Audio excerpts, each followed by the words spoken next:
If you just updated your Reaper to 7.46, you probably noticed this plus button below the track control panel area. And this is actually for creating new tracks with one click.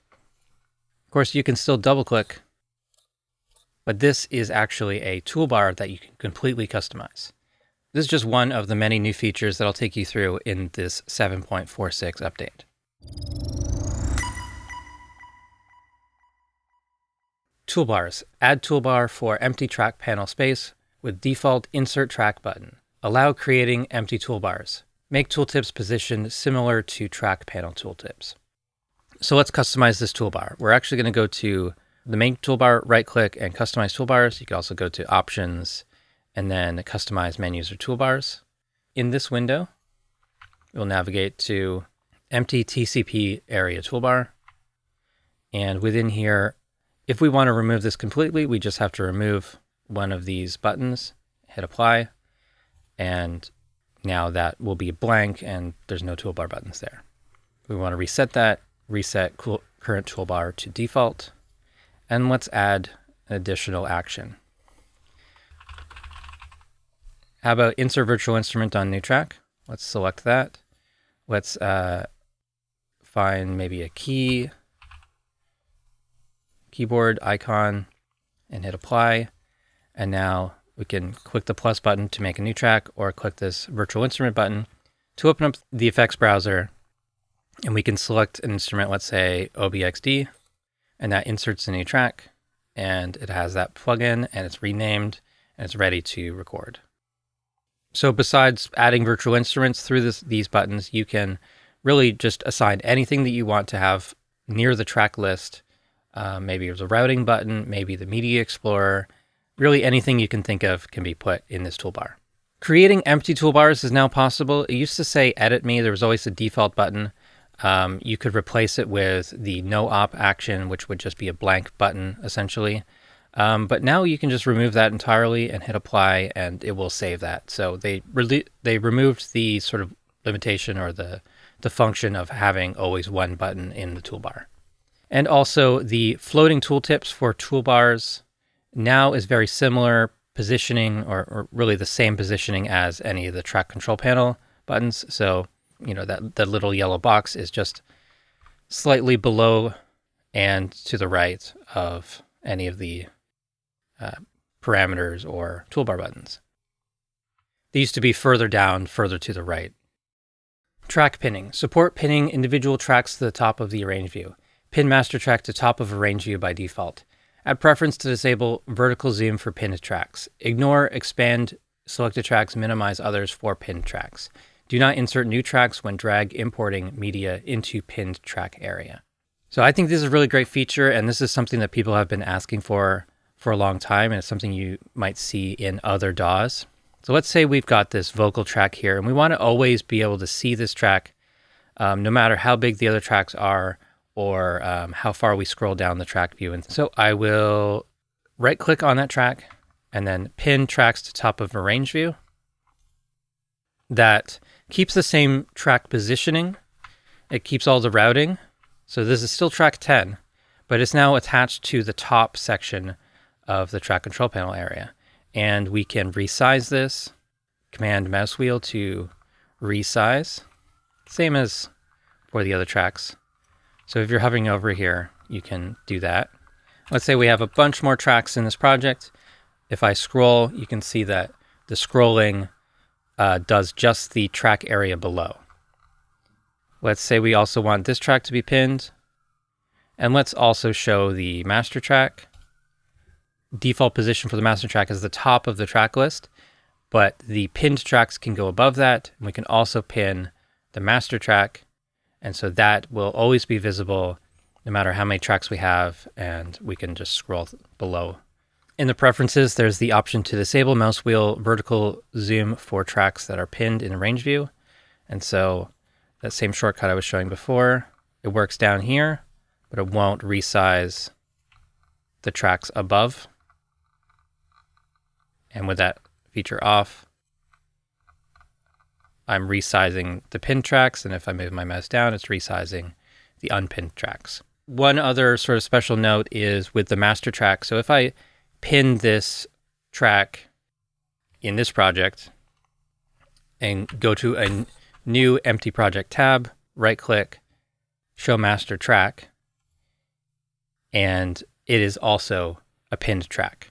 Once you kind of set that master track pinned flag, it will apply to all projects, and it can be overridden by loading a project or having a default project template.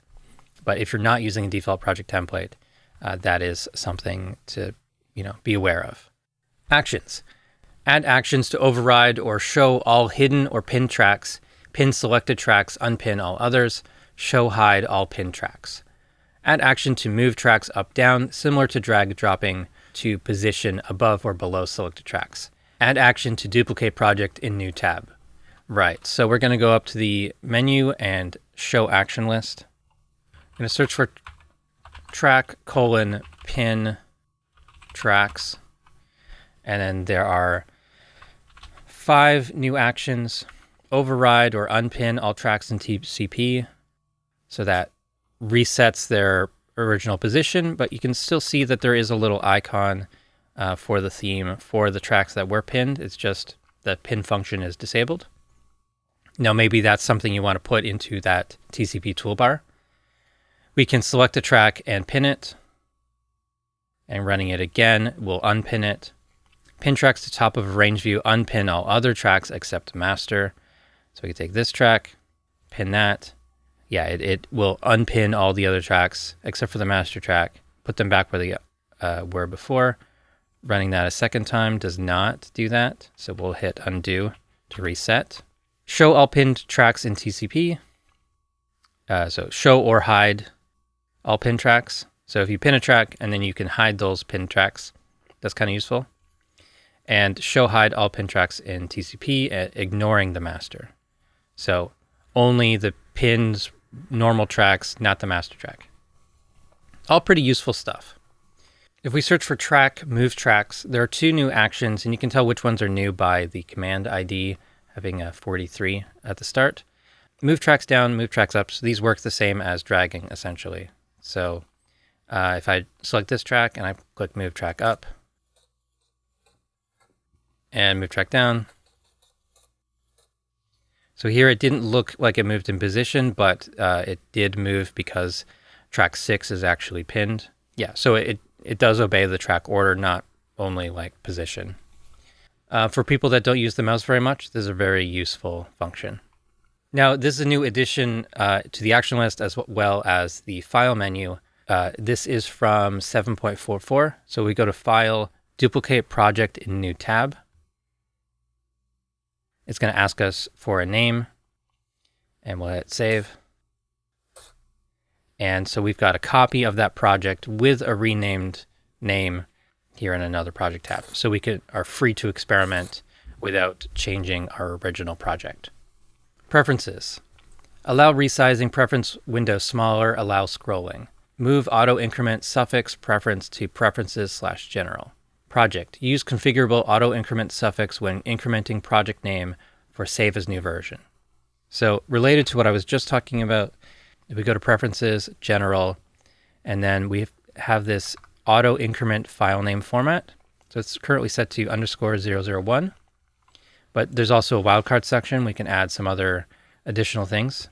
And so if we're doing functions like the duplicate project in new tab, that file name scheme will be automatically added to the file name. So you can see here demo 003 because this current project is 002.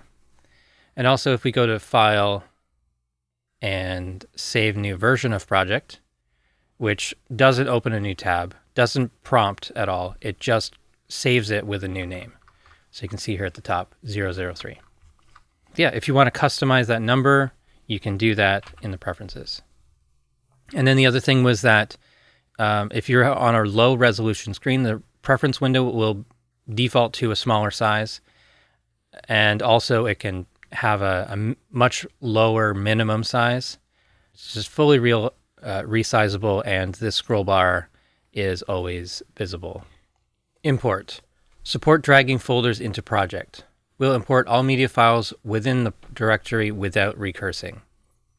So pretty self-explanatory, and you may have even tried this in the past, but in 7.46, we can now drag a folder of audio files and we can put them in a single track or separate tracks. Let's do sequential time position on a single track. And it's actually copying the files based on our preference in the project. So now I've got a bunch of audio files dragged in all at once just by dragging the folder. If you're importing to a single track, it's going to be named from the first. And if we do the whole thing on separate tracks, each track will be named by the name of the item. Now the preference for copying the media is preferences/media import, copy imported media to project media directory. It also works when you're copying and pasting, and this can be overridden in project settings, media, and on import, copy or do not copy, or use global setting. Those particular details aren't new, but just important to know when you're importing files. Project Bay. Support dragging media folders and groups into the project. Support dragging multiple media items into project while preserving original track item spacing.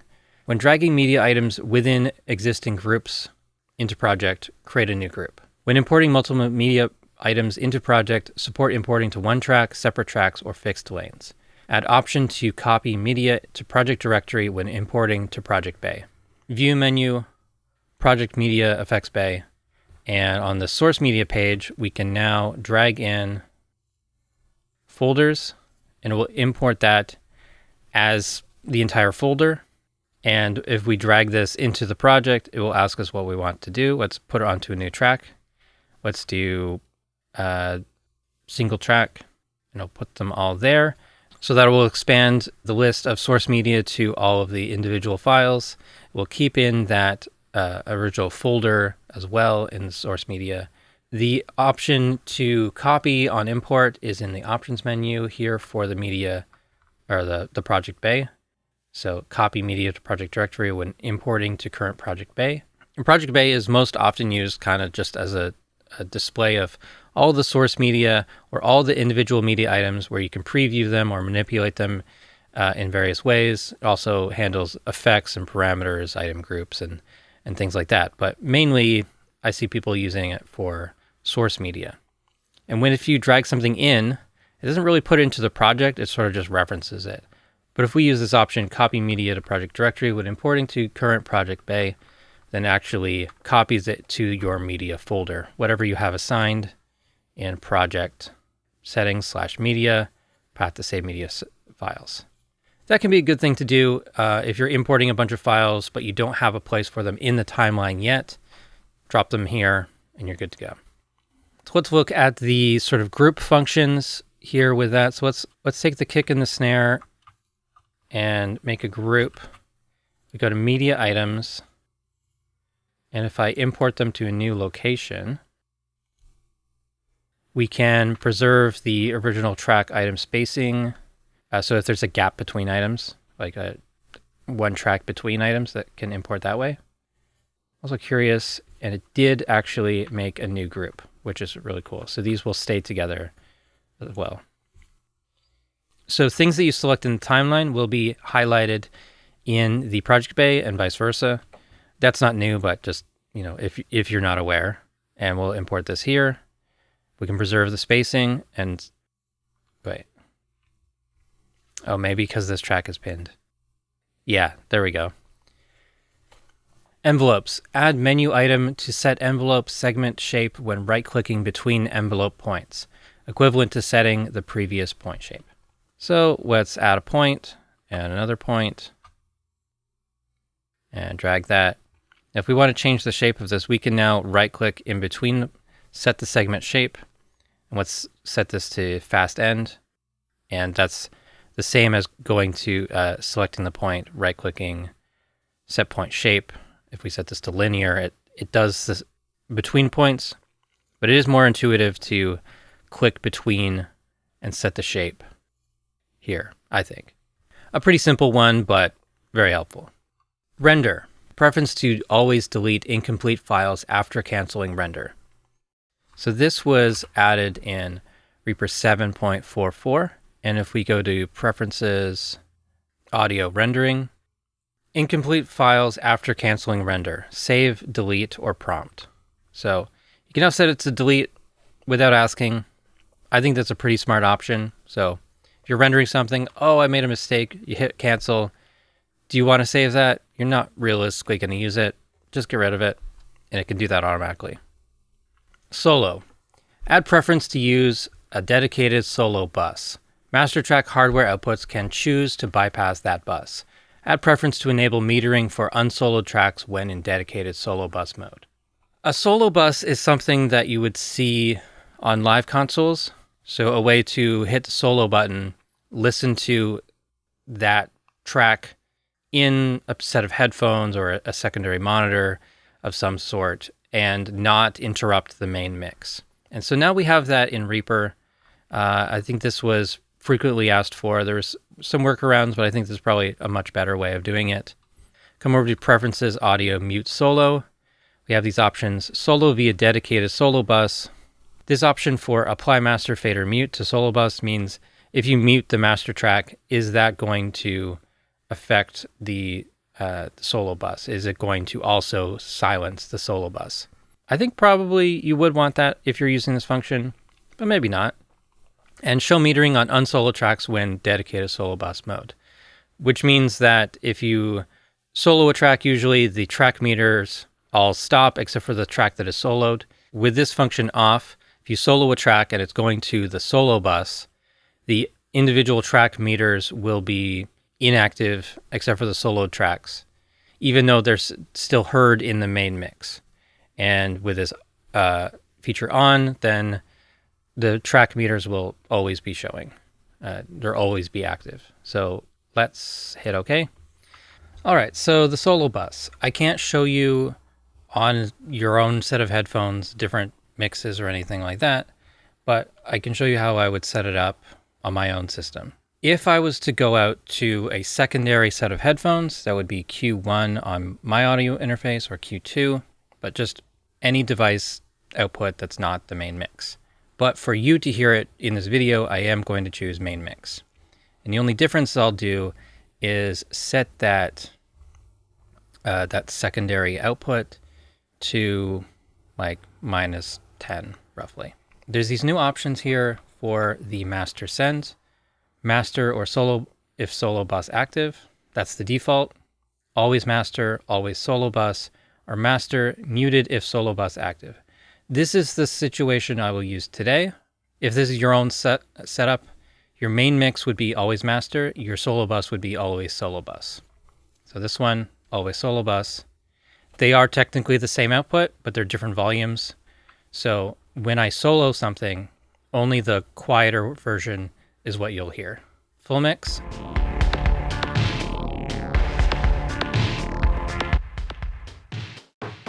Just the quiet solo part.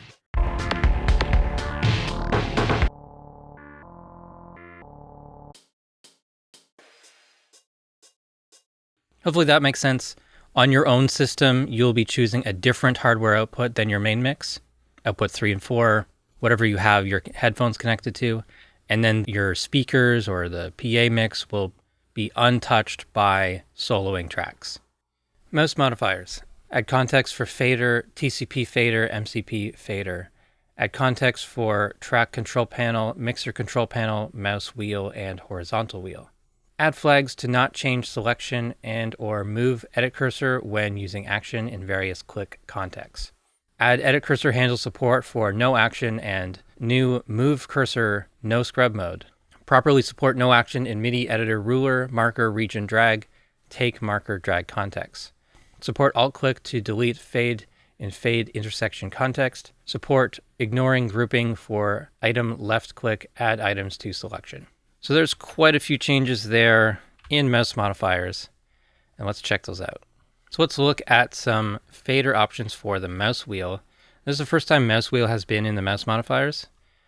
So miscellaneous window and plugins, we have fader mixer control panel and track control panel. So if I just go over to one of these track control panels and I do mouse wheel over that, that's adjusting it. If I hold down Command, it will go in much finer increments. In here, we also have options for reversing the direction, adjusting extra fine or adjust coarse. And yeah, we can just double click and select from the list for any of these for track control panel, mixer, and miscellaneous windows. Mouse wheel has been added to the mixer control panel context.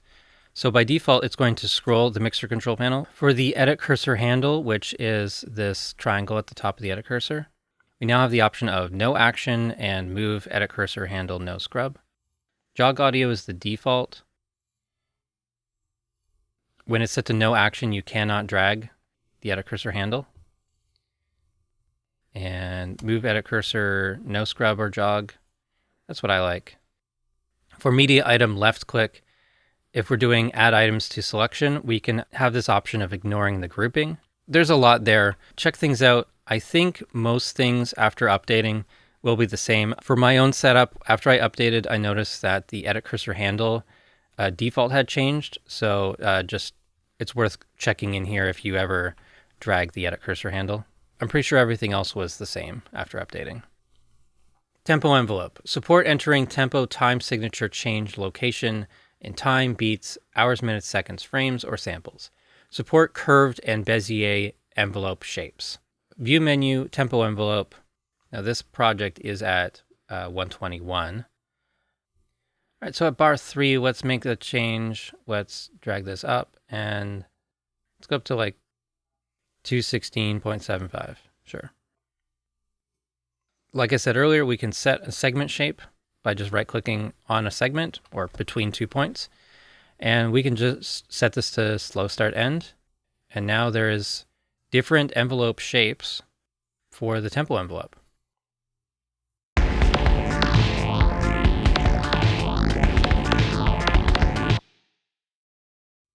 Doesn't sound great in this example, but here's slow start end.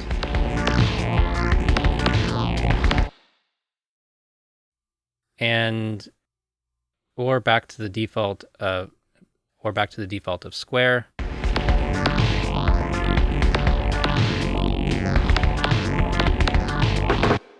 Yeah, and if we just do an alt drag, that changes that to a bezier curve, and we can just drag that up and down and it changes that curve. Timebase. Add project setting to control whether MIDI items are affected by project Timebase to support MIDI items adjusting to tempo changes but not audio items. Support setting project Timebase to beats with auto stretch at tempo changes. Add stretch markers to preserve timing when setting Timebase to beats with auto stretch at tempo changes. Optionally display media item button indicating item Timebase. Support Timebase beats position only for media items.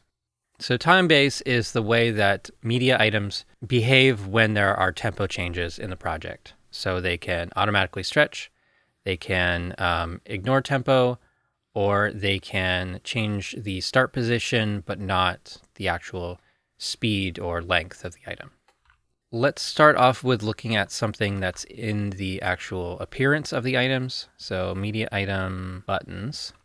Yeah, there's item Timebase or Timebase if overridden for the track or media item. So let's enable item Timebase. Now that is a icon on the media items. Project Timebase, which is set in project settings. Time, beats position length rate, beats position only, or beats auto stretch at tempo changes. Previously, we only had these three. Time, beats position length rate, which was the auto stretch function, and position only, which is only the start position. Auto stretch at tempo changes is going to put in the stretch markers wherever there are tempo changes. The media items that are overriding the default project Timebase will have a green icon. So this one is set to position, length, and rate. I set this to auto stretch at tempo changes. Reaper will ask how to change this. Already mapped to project tempo changes. If yes, stretch markers will be added to maintain timing. If no, tempo will change to match project tempo. Let's hit yes. And so some stretch markers were added in to kind of follow along with that tempo change. Project Timebase affects MIDI items is one of the new options here. So it used to be that position length rate was just always active for MIDI items unless you overrode it in source properties. And now Project Timebase will affect MIDI, which is great. Yeah, let's try that. A tempo change here at bar 2.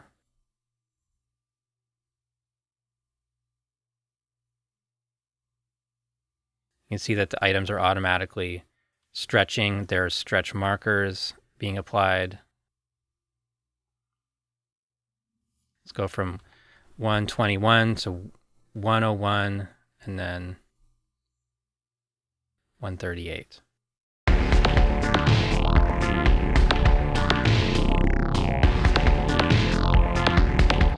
And if we do a Bezier curve here, you can see that those stretch markers are being added. Things are shifting around.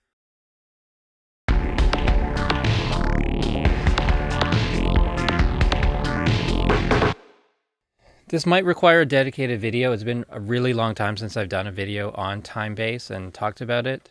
I would recommend setting your project settings to whatever Timebase you want to use. Beats position length rate is great if you have loops and MIDI that you want to adjust to the tempo dynamically as you change the tempo in the project, or if you haven't decided on tempo in the project. Time is great for recordings that are not to a click track. You don't want those items to stretch. Beats position only is great for one-shot samples that you don't want to stretch, but you just want them to be aligned with the grid. And beats auto stretch at tempo changes is just another way of doing the position length rate thing, but it is putting in stretch markers to align with your tempo changes rather than just changing the overall length and rate.